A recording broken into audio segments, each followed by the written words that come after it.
Afternoon, everybody. This is Jeff from Rust Bucket Valley Garage. How are you doing today? We're having a really good day today. We're looking at the Honda today, and it's had a little bit of trouble starting. And we jumped it, and we charged the battery, and the resonant voltage on it was about 10 1/4 volts, so it's a little bit low.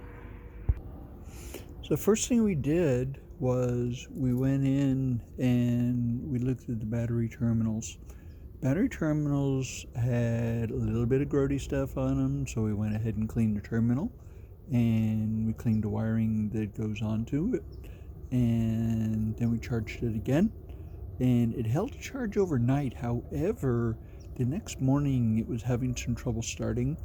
We checked with Honda, and these are 5-year batteries in here, and this is a 2019.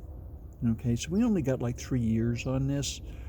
We don't really think it's been abused. However, there's no way to really determine it. We don't believe it was a fleet or rental car. Okay, and those things, you drive them like you stole them. You go four-wheeling in them and all this kind of stuff. So we don't believe it happened to this vehicle. So we decided to check into the battery a little bit more, and right here are the 2 fill ports for the cells. It's 2 volts per cell. There are 6 cells, which means it is a 12-volt battery. They were dry, so that means that somebody thought that a maintenance-free battery is truly maintenance-free, and it is not.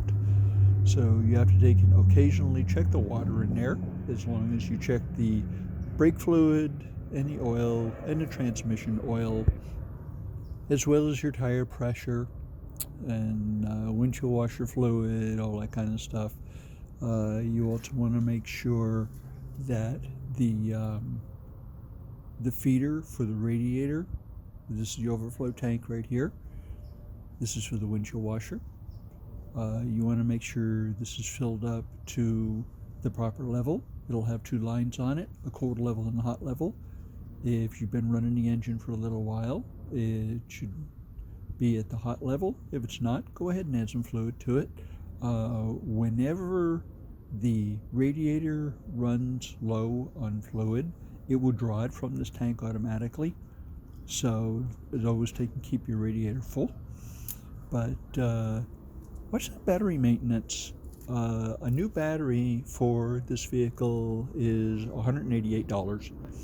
Okay, so we think we saved the owner $188.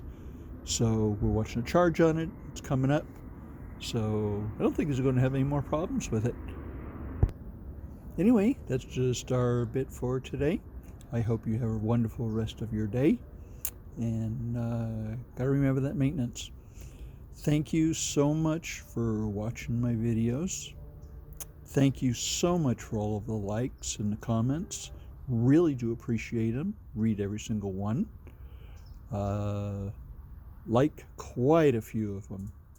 Okay, so keep up the good work, please. Anyway, this is Jeff. Until next time, please subscribe, hit the notification button. You'll know very first time when we do something new. Have a great day. See you next time.